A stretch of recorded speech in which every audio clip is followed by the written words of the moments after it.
Hello students, welcome again. Students, in today's lecture, we want to discuss the origin, definition and important features of this movement called Transcendentalism. We will also discuss the major writers and major works of Transcendentalism in English literature. So first of all, let me introduce this movement to you.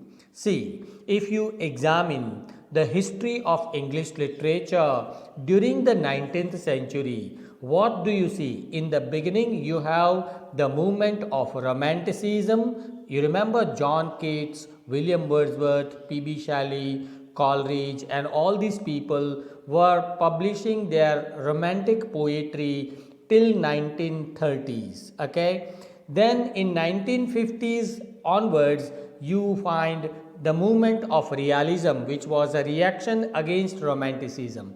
But in between these two, in between romanticism and realism, we find this movement called transcendentalism, which actually originated in America.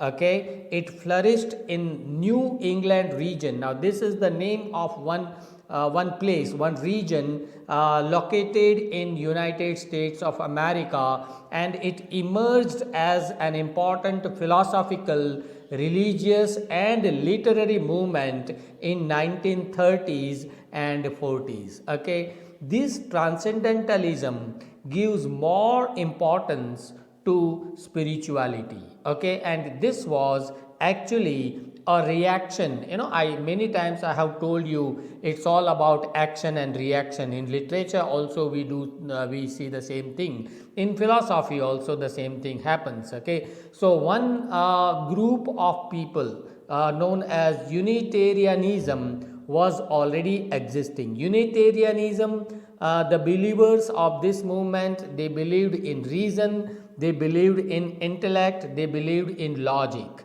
Okay, and this transcendentalism was a reaction against Unitarianism. Okay, and this believed to be a new light, against the old light.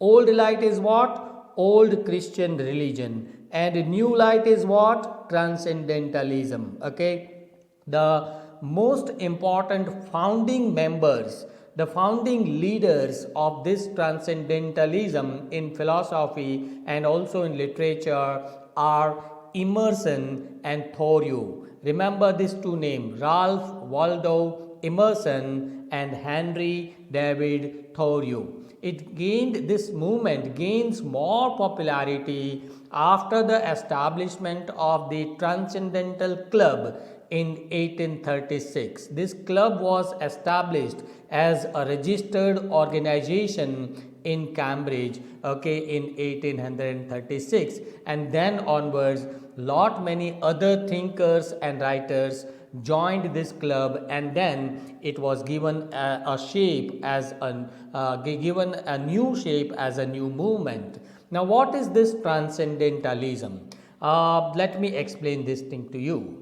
See, if you ask the transcendentalists, if you ask these people who believe in transcendentalism, where is God? Is he in the church? Is he in the temple?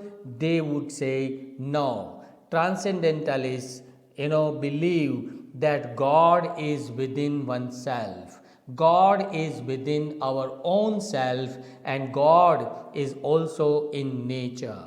Okay, so they believe that spirituality cannot achieved by reason or by intellect or rationalism. Instead, it is achieved, God is achieved, or spiritual experience is achieved through self reflection. Okay, intuition, self intuition. They hold the view that spirituality is not something you can explain, it is something which you can feel. Okay, it is just like you can feel an experience, a spiritual experience, when you are going for a walk in nature.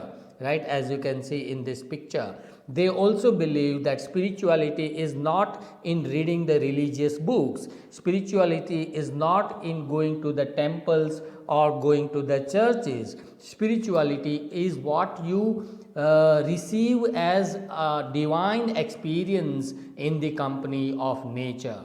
Okay, they also believe that every human being on this earth is fundamentally, basically a good person. Okay, and society, circumstances, and man-made institutions and organizations have corrupted man. Okay, originally, basically, everyone is a soul, everyone is a gift of God, everyone is pure. Okay, and religion that we understand in today's terms, okay, going to the church or temple, is actually an artificial way of understanding God. You can never understand God, you can never have spiritual experience by reading the religious books or going to the temple. They believe you can have that experience only in the company of your own self and also in the company of nature. So spirituality, according to these transcendentalists, comes from within, from your own self. Okay, so know thyself. If you want to achieve spirituality, spiritual experience, you have to try, you have to dive deeper within yourself. And nature is beautiful and should be appreciated all the time. Okay, we should not alter the original form of nature. There are the three key important features of transcendentalism, and they are individualism, okay, idealism, and the nature, right? One by one, let me discuss these three important features of transcendentalism. They believe in individualism. Okay, why? Because they believe that every individual is basically, I told you, basically a pure person. Okay, why? Because we are actually the essence of God. Okay, church and other religious organizations, they are, in a way corrupting ourselves. If you want to attain spiritual experience, okay, then you have to dive deeper into yourself. So they believe in remaining in company of yourself, okay, and doing that introspection, doing thinking too much and diving deeper within yourself. So that's what is called individualism. Okay, second one is idealism. These transcendentalists, they give more importance to imagination, to intuition, and to creativity. They believe that you should try to follow your intuition. Intuition is what? It is like Atma ki awaz, right? What you feel is correct and try to follow that. Okay, so creativity comes from that intuition, according to them. They opposed logic and reasoning. They are not using their logic, intellect. Okay, they believe that logic and reasoning actually they control and they confine yourself to one particular limited knowledge, right? So you have to, if you want to achieve God, if you want to understand this world, if you want to understand your own existence, okay, then you have to seek for the ideals. And where there are ideals, there is no logic. Okay, and ideals come from within, where there is no logic. So individualism and idealism. Then third one is nature. Okay, these transcendentalists, they rejected the divinity of the spiritual figures like Jesus Christ. Okay, in Hinduism we consider Lord Rama, Lord Krishna as the spiritual figures, and we keep on praying to them as gods. Okay, in Christianity people pray Lord Jesus Christ.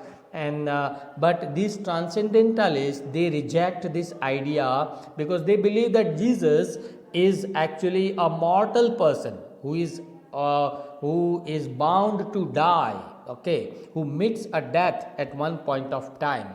So they considered Jesus as mortal. They saw that nature is eternal and nature is sacred and nature is divine. They believed that humans have a close relationship with nature, right?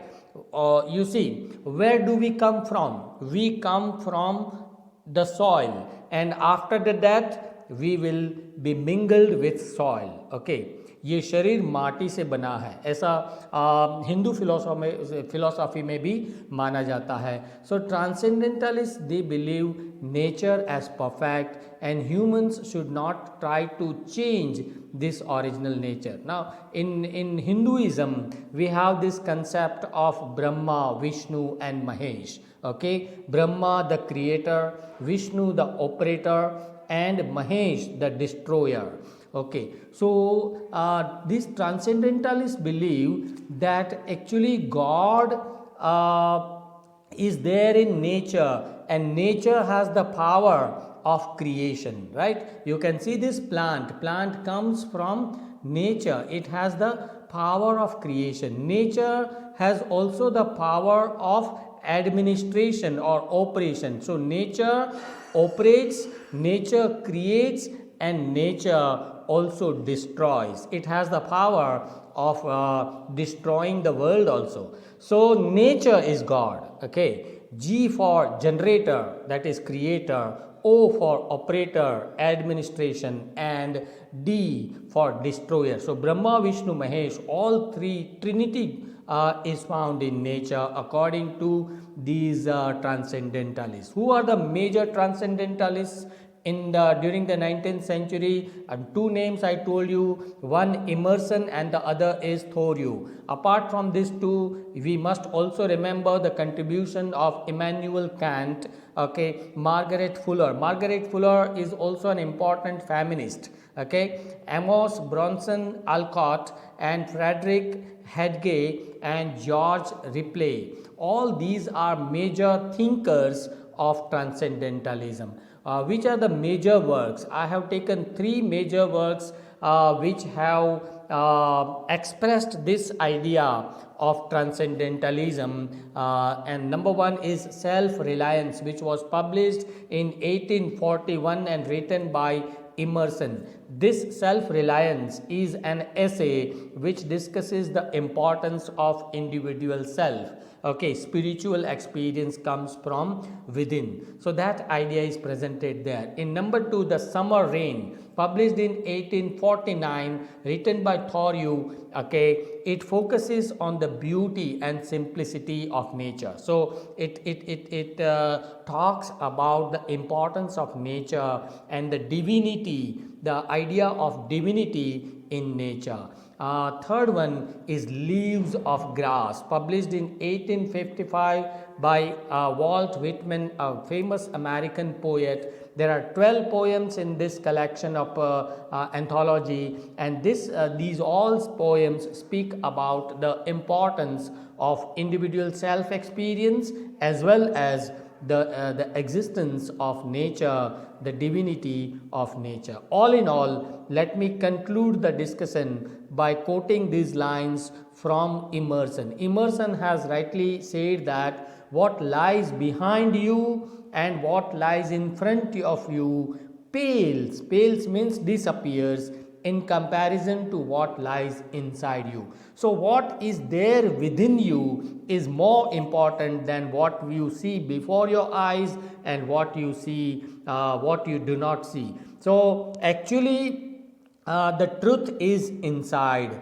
and for that, to achieve that truth, to achieve God, to achieve spiritual experience, you have to dive deeper into your own self. So in short, let me conclude by saying that this transcendentalism was a philosophical and a religious and a literary movement which began in 1930s and ended by mid 19th century. Okay, mostly they gave more importance to insight, intuition, and self experience, and they rejected intellectualism, they rejected reason and logic. Okay, and according to them, spirituality comes from the self, not from the organized religion. Okay, no need to go to the churches and temples. Nature is the only source from whom we attain that spiritual experience. So all in all, it was a short-lived movement during 1930s and 40s. I hope the whole idea is clear to you, but still if you have any doubts or questions, do write to me in the comment section of this channel. Don't forget to share this video among your all friends and classmates. Thank you for watching. Thank you.